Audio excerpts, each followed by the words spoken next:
본회의장에서 안내 말씀드리겠습니다. 지금 바로 본회의가 개의되겠습니다. 의원님들께서는 회의장으로 속히 입장해 주시기 바랍니다. 다시 한번 안내 말씀드리겠습니다. 지금 바로 본회의가 개의되겠습니다. 의원님들께서는 회의장으로 속히 입장해 주시기 바랍니다.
의석을 정돈해 주시기 바랍니다.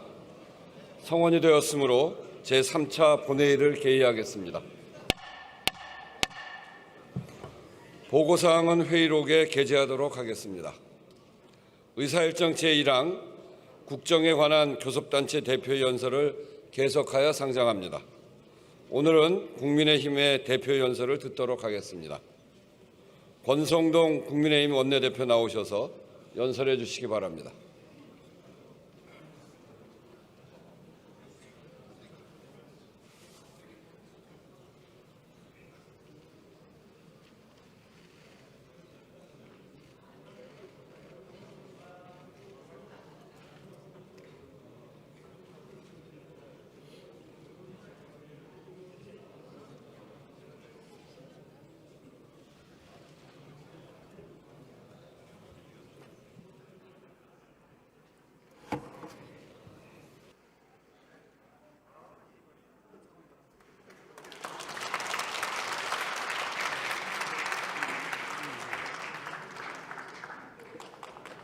연설에 앞서 어제 그 어느 곳보다 안전해야 할 학교에서 충격적인 사건이 있었습니다. 우리 당은 진상규명과 재발방지 대책을 마련하는 데 앞장서겠습니다. 유가족께 깊은 애도를 표합니다. 존경하는 국민 여러분, 우원식 국회의장과 선배 동료 의원 여러분, 최상목 권한대행을 비롯한 국무위원 여러분, 국민의힘 원내대표 권성동입니다. 오늘 저는 무거운 마음으로 이 자리에 섰습니다. 지금 대한민국은 매우 힘든 시기를 지나고 있습니다. 12.3 비상계엄 선포, 대통령 탄핵소추와 구속기소까지 국가적으로 큰 위기를 겪고 있습니다. 국민 여러분의 불안과 걱정이 얼마나 크신지 잘 알고 있습니다. 집권 여당으로서 책임을 통감합니다. 진심으로 사과드립니다. 저는 지난 2022년 7월 21일 이 자리에 서서 교섭단체 대표 연설을 했습니다. 새로 출범한 정부와 여당의 국정과제를 상세하게 설명드렸습니다. 그리고 2년 6개월이 지나 이 자리에 다시 섰습니다. 대통령은 직무가 정지되고 국정과제 추진은 보류 상태입니다. 왜 이런 불행한 사태가 있었는지 또 앞으로 무엇을 해야 할지 고민해야 합니다. 존경하는 국민 여러분, 현 정부가 출범한 지 3년이 채 되지 않았습니다. 하지만 그동안 적지 않은 성과가 있었습니다. 무엇보다 거시경제가 안정을 되찾았습니다. 수출은 꾸준한 증가세를 유지하고 있습니다. 어려운 요건 속에서도 지난해 경제성장률 2%를 지켜냈습니다. 1인당 국내 총생산은 3만 6천 달러대에 진입했습니다. 일본과 대만보다도 높은 수준입니다. 정부 출범 당시 6%까지 올라갔던 물가 상승률은 현재 2%대의 안정세를 보이고 있습니다. 한편 문재인 정부 시기 국가 부채는 400조 원 이상 급증했습니다. 기어이 국가 부채 천조 원 시대를 열었습니다. 이와 같은 악조건 속에서도 정부는 민생을 지원하면서 건전 재정을 추진했습니다. 그 결과 대외의 신인도를 지켜냈습니다. 서민에게 큰 고통을 주었던 집값 폭등도 안정을 되찾았습니다. 적절한 주택 공급과 징벌적 과세 완화 정책 덕분입니다. 문재인 정부의 탈원전 정책을 폐기하고 원전 생태계를 복원하고 있습니다. 외교, 안보 분야에서도 괄목할 성과가 있었습니다. 문재인 정부에서 크게 흔들렸던 한미동맹은 역대 최고 수준으로 완전 복원되었습니다. 최악으로 치닫던 한일 관계도 정상화되었습니다. 한미일 삼각 협력을 강화하고 굴종적인 대북 정책에서 벗어났습니다. 강력한 힘에 의한 평화를 지켜나가고 있습니다. 이러한 성과는 민주당의 국정방해 책통을 뚫고 이룩했던 것으로 더욱 값지다고 생각합니다.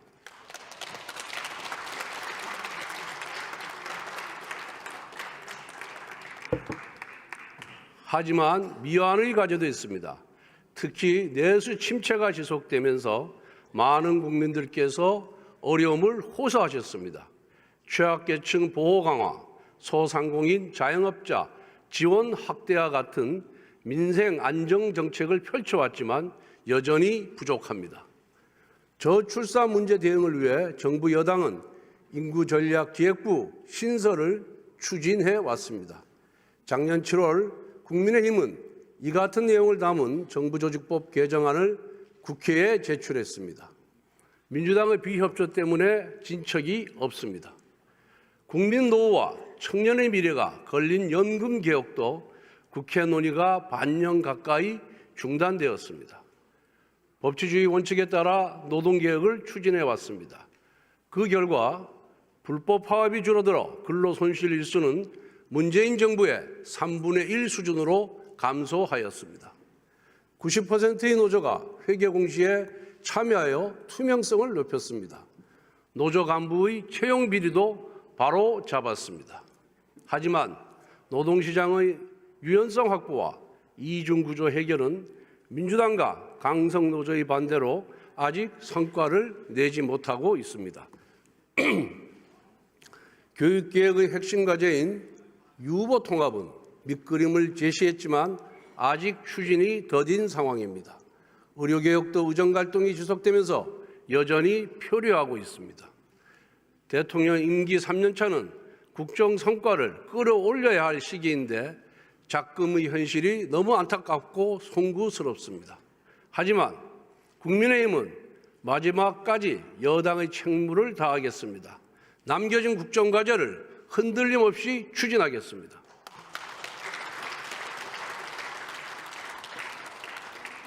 존경하는 국민 여러분, 지난 12.3 비상계엄 선포는 21세기 대한민국에서 납득할 수 없는 조치였습니다. 그런데 왜 비상조치가 내려졌는지 한 번쯤 따져봐야 합니다.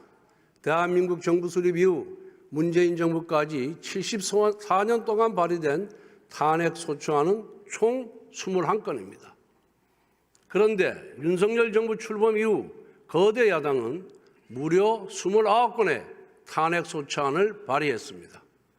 우리 헌정사에서도 세계 어느 나라에서도 이런 야당은 없었습니다. 더욱 기가 막힌 것은 탄핵소추 이유입니다. 이준석 방통위원장은 임명된 지 단 이틀 만에 탄핵되었습니다. 방송 장악을 위한 민주당의 정략적인 탄핵이었습니다. 이재명 대표는 대북 송금 사건, 대장동 백현동 비리 사건의 주범입니다. 그런데 이 사건을 수사한 검사들을 무더기 탄핵했습니다. 범죄 피고인이 수사검사를 탄핵하는 적반하장의 폭거였습니다. 탈원전, 서해 공무원 피살, 집값 통계 조작, 태양광 사업 비리와 같은 문재인 정권의 부정부패 범죄를 감사하였다는 이유로 난데없이 감사원장까지 탄핵하였습니다. 이재명 대표의 재판을 공소유지하는 중앙지검장과 검사들도 탄핵하여 직무를 정지시켰습니다. 이 대표 수사팀의 족쇄를 채워 재판을 지연시키겠다는 목적입니다. 심지어 법무부 장관의 탄핵소추안에는 이재명 대표를 노려봤다는 황당무계한 사유까지 포함시켰습니다. 대통령 탄핵소추 통과 이후 국정안정이 무엇보다 절실합니다. 그런데 한덕수 대통령 권한대행까지 탄핵했습니다. 헌재 재판관 임명과 관련하여 여야 합의를 요청했다는 것이 탄핵 사유였습니다. 세상에 이런 행포가 어디 있습니까?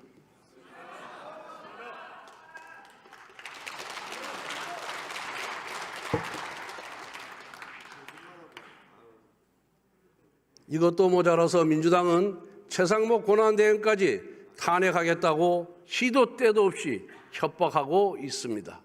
여기에 더해 거대 야당은 현 정부 출범 이후 무려 23번의 특검법을 발의했습니다. 민주당이 발의한 특검법은 위헌적, 위법적 독소조항이 가득합니다.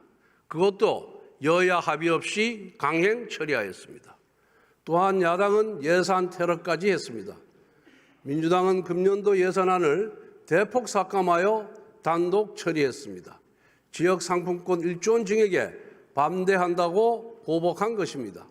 국회 청문회는 또 어땠습니까? 다수당의 힘으로 입법청문회, 청원청문회 열어놓고 온갖 기형적인 막말과 갑질을 보여주었습니다. 수많은 공직자, 기업인들을 불러서 마치 범죄자 신문하듯이 겁박하고 조롱했습니다.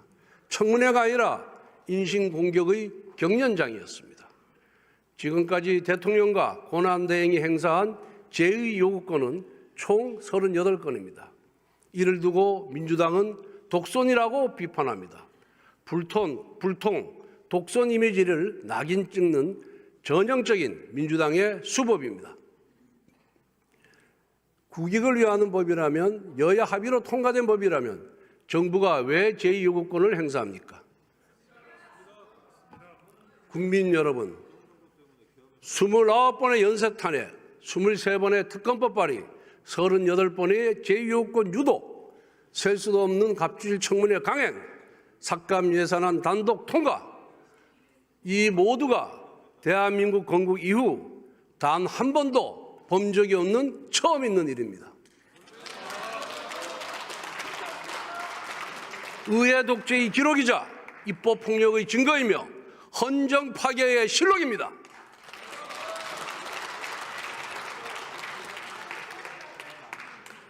민주당은 의회주의도, 삼권 분립도, 법치주의도 모두 무너뜨렸습니다. 국정은 작동불능 심정지 상태에 빠졌습니다.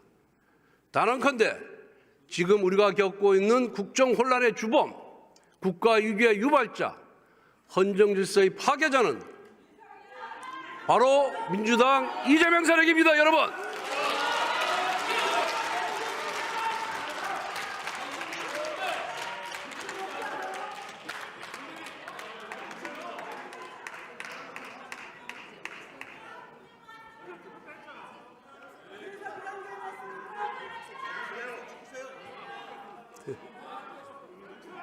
국정 혼란의 목적은 오직 하나, 민주당의 아버지 이재명 대표의 방탄입니다. 8개 사건, 12개 혐의, 5개 재판을 받고 있는 이재명 대표의 형이 확정되기 이전에 국정을 파국으로 몰아 조기 대선을 유도하고 이를 통해 대통령직을 차지하려는 정치적 모반입니다.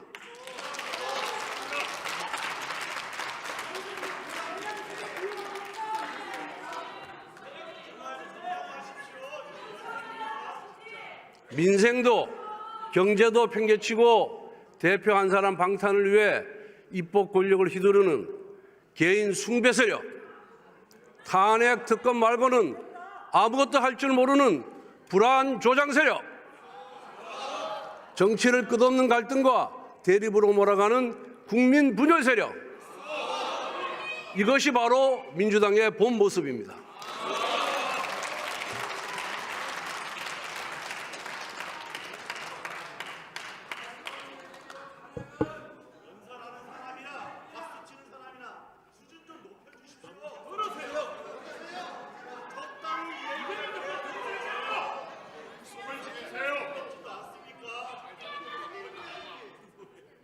존경하는 국민 여러분, 대한민국에는 세 개의 기둥이 있습니다. 바로 자유민주주의와 시장경제, 그리고 한미동맹입니다. 민주당은 이 세 개의 기둥을 뽑아버리고 대한민국을 혼란과 쇠락의 길로 이끌려고 합니다. 한미동맹은 대한민국 외교안보의 근간이자 대한민국 번영의 밑거름입니다. 하지만 한미동맹의 역사가 순탄하지는 않았습니다.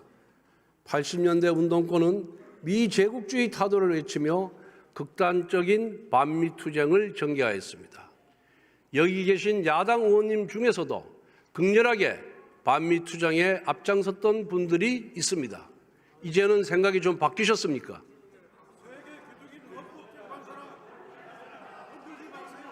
지금도 민노총을 비롯한 좌파 단체는 주한미군 철수, 한미연합훈련 중단을 외치며 한미동맹을 위협하고 있습니다. 그런데 최근 민주당은 난데없이 한미동맹 지지 결의안을 발의했습니다. 이재명 대표도 한미동맹을 부쩍 강조하고 있습니다. 조기 대선을 겨냥한 위장전술입니다.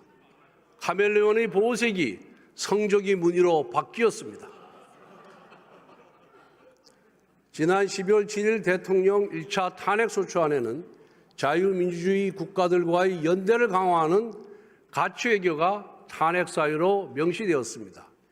여기 계신 야당 의원님들께 묻겠습니다. 정말 가치외교가 탄핵 사유입니까?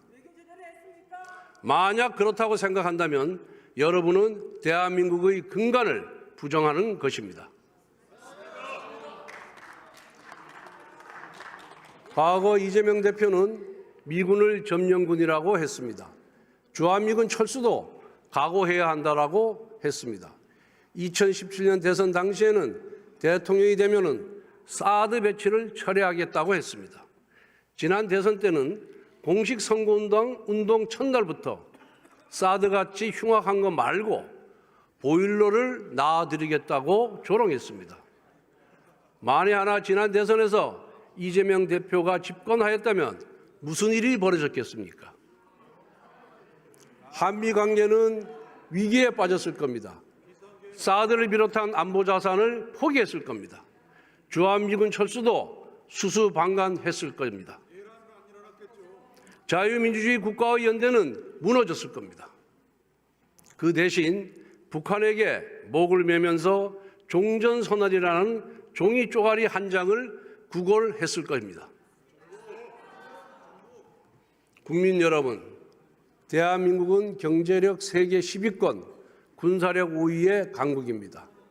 한미관계도 산업동맹, 경제동맹으로 더욱 확장해야 합니다. 대표적으로 원자력, 반도체, 조선업이 있습니다. 모두 안보와 직결된 전략 산업입니다. 원자력 분야에서 미국의 원천 기술과 강력한 외교력, 그리고 한국의 원전 건설과 운영 능력이 결합하면 강력한 시너지를 발휘할 수 있습니다. 그런데 누가 우리 원전 산업 생태계를 파괴했습니까? 바로 민주당입니다. 민주당은 작년 말에도 차세대 원전 기술인 소듐 냉각 고속로 연구개발 예산을 삭감했습니다. 70억 원에서 7억 원으로 줄였습니다. 예산 90%가 날아갔습니다. 반도체 산업 육성을 위한 반도체 특별법과 전력망 특별법 통과도 발목을 잡고 있습니다. 반도체와 전기가 부족한데 어떻게 첨단 산업을 육성합니까? 쌀 없이 밥 짓겠다는 거짓말입니다. 대한민국 조선업은 세계 최고 수준입니다. 미국 트럼프 대통령도 우리 조선업을 주목하고 있습니다. 우리 조선업계가 미 해군 함정을 유지, 보수, 정비할 수 있다면 조선업 발전은 물론 안보에도 도움이 될 수 있습니다. 그런데 첨단 미래형 조선업을 국가 전략 기술로 지원하는 조세특례 제한법 개정안이 민주당 때문에 국회 기재위원회 문턱도 넘지 못하고 있습니다. 동맹을 강화하는 전략 산업을 내팽개치면서 어떻게 한미동맹을 강화할 수 있습니까? 아울러 지금 동유럽, 중남미 국가에서 우리의 우수한 K방산 수입을 원하고 있습니다. 그런데 국방장관의 공석으로 고위급 협상에 큰 차질을 빚고 있습니다.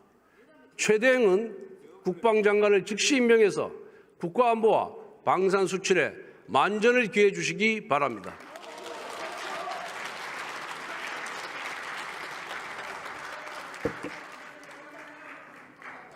존경하는 국민 여러분, 작년에 노벨 경제학상을 수상한 데런 에스모글로 교수는 대한민국이 번영하고 북한이 몰락한 원인이 경제제도의 차이에 있다고 했습니다.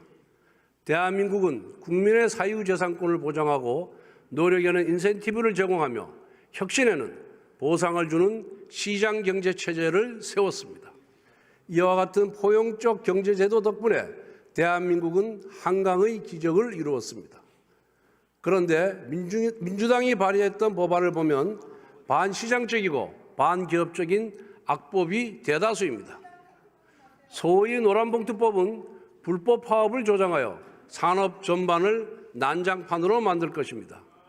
국회 증언감정법은 국회가 마음대로 기업 구성원들의 개인정보와 기업의 영업기밀을 들여다볼 수 있습니다.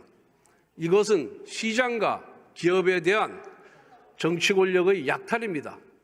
민주당은 그렇게 약탈한 전리품을 좌파 단체와 나누어 갔습니다. 민주당이 민노총, 전농 같은 좌파 단체의 입법 로비를 들어주면 좌파 단체는 민주당을 위해 정치 투쟁의 스크럼을 짜주었습니다. 민주당이 입법거리로 배를 불리는 동안 대한민국의 투자 환경은 지속적으로 악화되었습니다. 정부 발표에 따르면 414개 경제 관련 법률 중 형벌 규정이 무려 5,886개에 달합니다. 이 중 다수가 이중처벌 혹은 양벌 규정입니다. 주한미국 상공회의소 조사를 보면 한국에서 애국 기업들이 투자하기 힘든 이유가 예측하기 힘든 규제 환경이라고 합니다. 이처럼 반기업적인 투자 환경을 누가 만들었습니까? 바로 정치입니다. 그저 기업을 규제하고 과도하게 비난하면 착한 정치인, 견연 정치인으로 대접해주는 위선의 정치 문화가 우리 경제의 족쇄가 되었습니다. 그리고 그 중심에 민주당이 있습니다.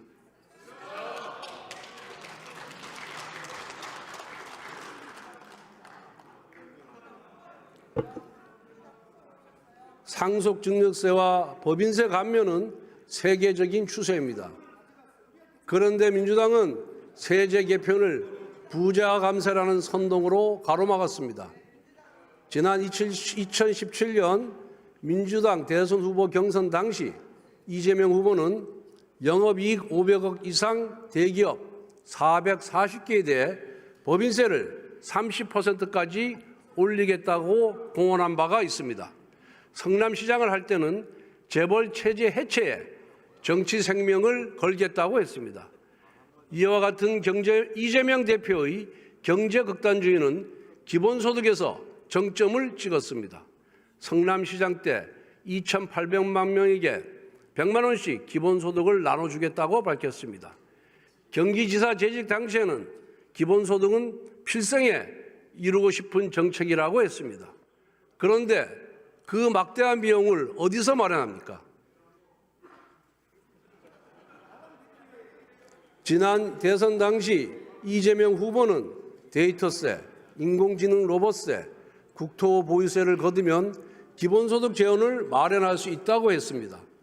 그야말로 신기루 같은 이야기입니다. 지구상에서 기본소득을 도입한 나라는 단 하나도 없습니다. 그런데 최근 이재명 대표는 실용주의를 표방합니다. 기업 경쟁력이 국가 경쟁력이다. 기본소득 재검토할 수 있다. 지금은 성장이 시급하다며 자신의 과거를 전면 부정하고 있습니다.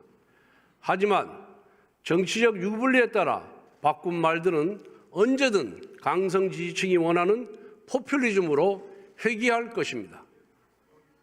이재명 대표와 민주당이 정책과 노선을 진정 수정할 의지가 있다면 노란봉투법, 국회 증언감정법부터 폐기하십시오. 대신 여야가 합의한 민생 법안들을 당장 통과시키십시오. 만약 그렇지 못한다면 이재명 대표가 외친 실용주의는 정치적 가면극에 불과합니다.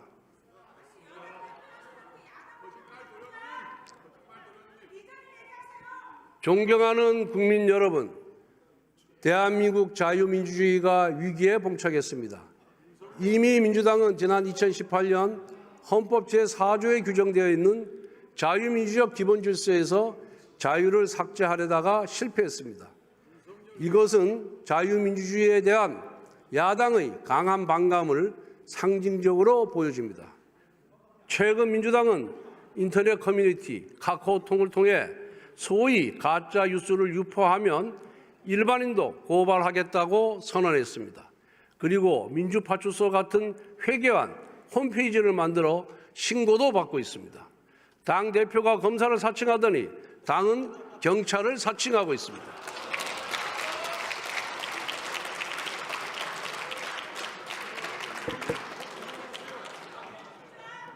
빅브라더가 당신을 주시하고 있다. 조지 오웰의 소설 1984에 나오는 유명한 문장입니다. 이제 이 문장은 우리 현실 속에서 민주당이 당신을 주시하고 있다로 바뀌고 있습니다. 민주당의 검열과 본능은 여론조사업체 관리법안, 언론재갈법, 언론사에 대한 광고 압박에서도 볼 수 있습니다. 이처럼 민주당과 이재명 대표는 의회 권력만으로도 무소불위 권력을 휘두르고 국민의 일상까지 감시합니다. 민주당의 권력이 더 커지면 무슨 일이 벌어지겠습니까? 국민의 사생활도 통제하는 공포정치가 일상화될 것입니다. 반대 세력에 대한 끝없는 정치 보복과 숙청이 벌어질 것입니다. 국민 여러분, 국민의힘이냐 민주당이냐라는 질문은 자유민주주의냐 1인 숭배 독재주의냐라는 질문과 같습니다. 안정과 통합이냐 혼란과 분열이냐라는 질문과도 같습니다. 그리고 그 답은 명확합니다.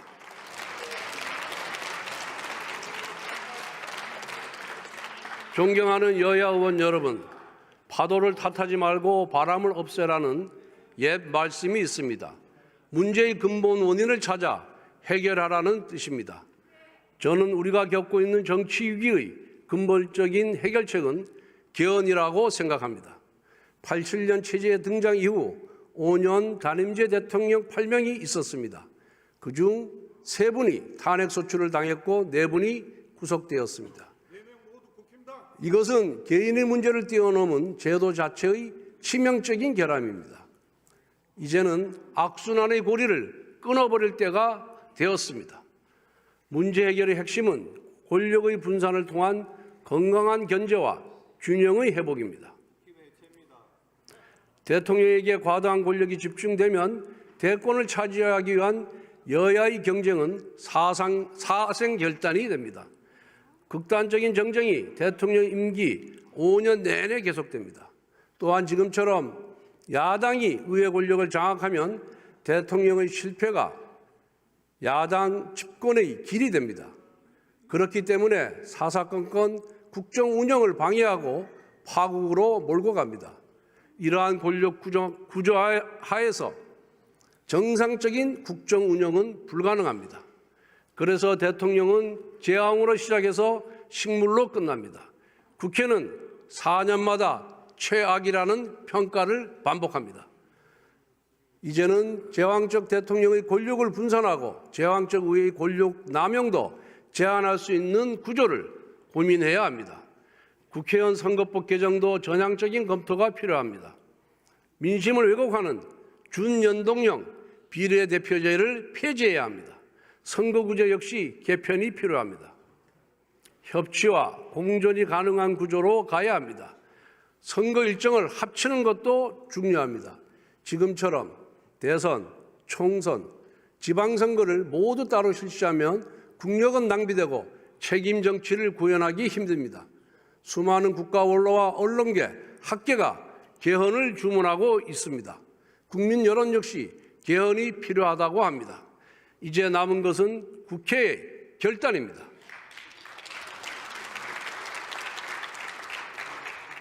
(2022년 9월) 이재명 대표도 바로 이 자리에서 개헌 필요성을 역설한 바가 있습니다. 그런데 지금 민주당과 이재명 대표는 개헌을 애써 외면하고 있습니다. 대권이 눈앞에 다가왔다고 생각하는 것입니까? 이대로 가면 다음에 누가 어느 당이 집권하더라도 총성 없는 내전이 반복될 뿐입니다. 여야가 함께 머리를 맞대고 국민과 각계의 의견을 수렴합시다. 우리 자신의 임기조차 단축할 각오로 최선의 제도를 찾아봅시다.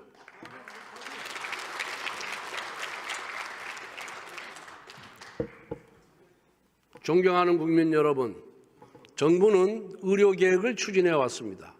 정부가 의료계의 목소리를 세심하게 수렴하지 못했고 조급한 측면도 있었습니다. 그렇지만 필수 의료를 정상화하고 지역 의료를 살리기 위해서는 의료개혁이 필요합니다. 의정대화를 다시 시작합시다. 의료 현장의 정상화를 위해 국민의힘은 정부 의료계와 함께 지혜를 모아가겠습니다. 우리 당은 작년 말에 대한의학회 등 6개 단체가 요구한 전공의 수련 특례와 입영 연기 적용을 정부에 관철시켰습니다. 교육부총리도 2026년 의과대학 정원 문제를 원점에서 논의하겠다고 약속했습니다. 아울러 민주당의 책임 있는 역할을 촉구합니다. 그동안 민주당은 국가적 중대 현안인 의정 갈등을 수수방관하며 정치적 반사 이익만 취해왔습니다. 국회 제1당원으로서 지극히 무책임한 태도입니다. 정책에 쓰는 힘의 10분의 1만이라도 민생 현안에 쓰기를 바랍니다. 존경하는 국민 여러분, 연금개혁도 핵심 국정과제로 추진해 왔습니다. 작년 9월 정부는 연금개혁안을 국회에 제출했지만 지금까지 국회 논의는 중단되었습니다. 정부안 제출을 다그쳤던 민주당이 막상 정부가 개혁안을 제출하자 논의를 거부했기 때문입니다. 그랬던 민주당이 갑자기 논의를 다시 시작하자고 합니다. 보건복지위에서 모수개혁부터 하자고 주장합니다. 민주당의 주장대로 구조개혁을 빼고 자동 안정화 장치도 없이 소득 대체율을 45%까지 올리는 모수개혁만 한다면 국민연금기금 고갈 시점이 고작 8년 정도 늦춰줄 뿐입니다. 그렇게 되면 미래 세대에게 엄청난 재정 부담을 떠넘기게 됩니다. 우리 세대가 좀 더 혜택을 누리자고 우리 청년들에게 빚더미와 암울한 미래를 물려주면 되겠습니까? 연금개혁은 기본 틀부터 바꾸어야만 50년, 100년을 지속할 수 있습니다. 그래서 국민의힘이 줄곧 모수개혁과 구조개혁을 함께 하자고 주장하는 것입니다. 아울러 국민연금 수익률을 더 높일 수 있는 방안도 모색해야 합니다. 수익률이 높아야 연금 재정도 건전해집니다. 현재 국민연금기금의 규모는 1,200조 원에 육박합니다. 세계 연금기금 중 3, 4위 수준입니다. 투자를 결정하는 기금운용위원회도 장차관 공무원과 노사 대표가 아니라 전문가 중심이 되어야 합니다. 연기금의 수익률을 획기적으로 올리기 위해 세계적인 인재를 불러올 수 있는 방안을 마련하겠습니다. 연금개혁은 기초연금, 퇴직연금, 개인보험과 연계되어 있습니다. 따라서 보건복지위 단일 상임위 차원이 아니라 특별위원회라는 큰 그릇을 만들어 논의해야 합니다. 여야가 특위 구성에 합의한다면 국민의힘은 모수개혁부터 논의하는 것을 수용하겠습니다. 그러나 반드시 구조개혁과 수익률 개혁 논의가 이어지는 장치가 마련되어야 할 것입니다.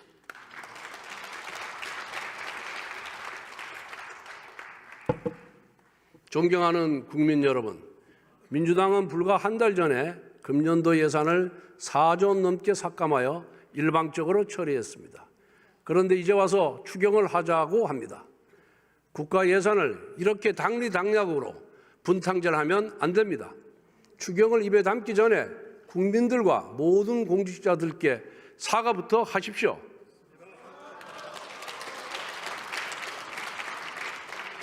우리 당은 추경 논의를 반대하지 않습니다. 하지만 분명한 원칙과 방향이 필요합니다. 민주당이 일방적으로 삭감 처리한 올해 예산안을 원상 복원하고 보완해야 합니다. 지역화폐와 같은 정쟁의 소지가 있는 추경은 배제하고 내수회복, 취약계층 지원, AI를 비롯한 산업 통상 경쟁력 강화를 위한 추경으로 편성해야 합니다. 아울러 이번 2월 국회에서 반도체 특별법을 반드시 처리해야 합니다. 미국, 중국, 일본, 대만 등 주요국들은 반도체를 국가안보 전략 산업으로 여기고 전폭적인 지원을 하고 있습니다. 세계 각국은 국가적 정책 지원과 근로시간 유연화를 통해 초경쟁 체제에 돌입했습니다. 연구개발과 생산이 24시간 365일 지속되지 않으면 살아남을 수 없는 산업이기 때문입니다.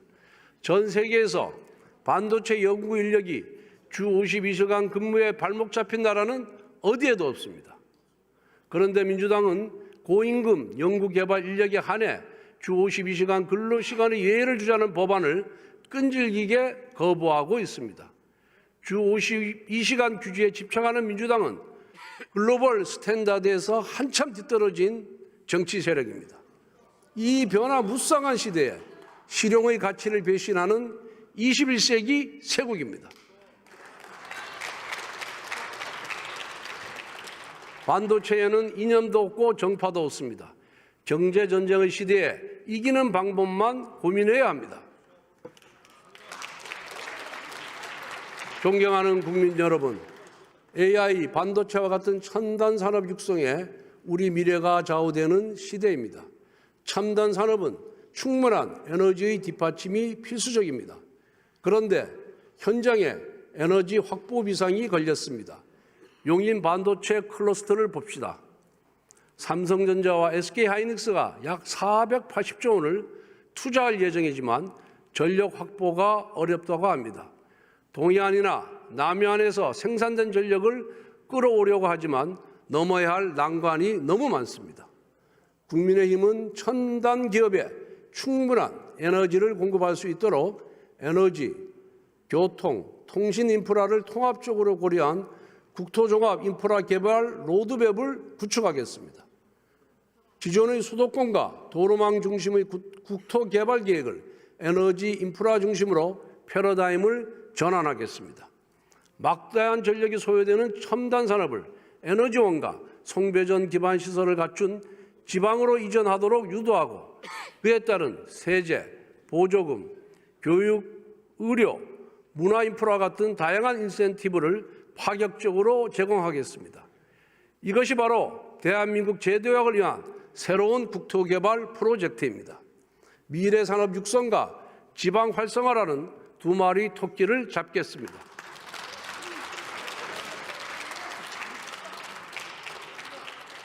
존경하는 국민 여러분, 올해는 광복 80주년이 되는 해입니다. 지난 80년 우리는 도종과 성취의 역사를 써왔습니다. 식민 지배와 전쟁의 폐허 위에 나라를 세우고 도로를 닦고 공장을 만들었습니다. 가난 속에서도 학교를 건립하여 아이들을 가르쳤습니다. 그렇게 자란 아이들이 산업화와 민주화의 역군이 되었습니다. 대한민국은 식민지를 경험한 나라 중 유일하게 산업화와 민주화 모두 성공한 나라가 되었습니다. 작년 10월 노벨 경제학상을 수상한 사이먼 존슨 교수는 수상 발표 직후 기자회견 일성으로 이렇게 밝혔습니다. 한국 경제를 보라. 성공한 국가의 모범 사례다. 동료 의원 여러분, 우리는 선배 세대로부터 좋은 나라를 물려받았습니다. 그런데 우리는 후손에게 좋은 나라를 물려줄 수 있겠습니까? 지금과 같은 정치가 계속된다면 우리는 받은 만큼 돌려줄 수가 없습니다. 여기 계신 여야 의원님들 대부분 자녀가 있을 것입니다. 우리가 정책과 노선은 달라도 자녀를 위하는 마음은 똑같습니다. 그런데 지금 우리는 어떻습니까? 정작 자녀와 미래 세대를 위한 개혁은 외면하고 있습니다. 성장 동력 회복과 경쟁력 강화, 노동개혁과 연금개혁까지 우리 시대에 주어진 과제를 해결하지 못하고 있습니다. 수명을 다한 87년 헌법제재의 개편도 말만 무성합니다. 그런데 한 걸음도 떼지 못하고 있습니다. 건국 이후 가장 많은 혜택을 받은 우리 세대가 꺼져버린 성장 엔진과 빚더미가 된 국가재정, 극단적인 정쟁과 분열만 반복하는 나라를 물려주지는 않을까 너무나 두렵습니다. 모범적인 압축 성장의 신화를 쏜 우리가 벌써 쇠락의 길로 들어선 것이 아닐까 정말 두렵습니다. 이제 그동안 미뤄왔던 중요한 과제부터 시작합시다. 민생 경제의 활력을 불어넣을 역점 법안들, 대한민국의 제도약을 위한 4대 개혁, 저출산 극복을 위한 범국가적인 대책 수립, 극단적 대결 정치를 극복하는 개헌부터 제대로 논의합시다. 우공이산의 고사처럼 작은 성과라도 쉬지 말고 쌓아갑시다.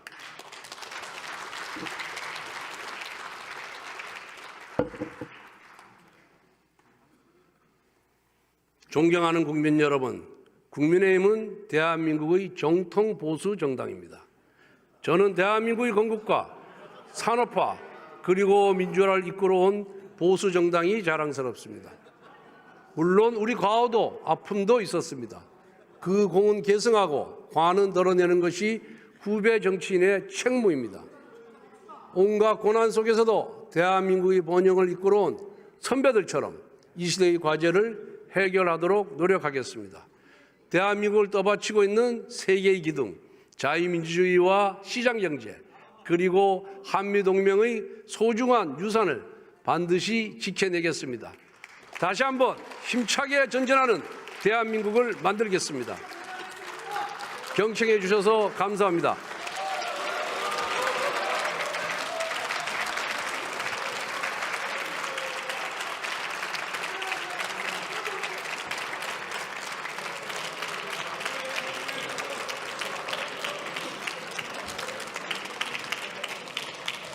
권성동 원내대표 수고하셨습니다. 오늘 회의는 이것으로 마치겠습니다.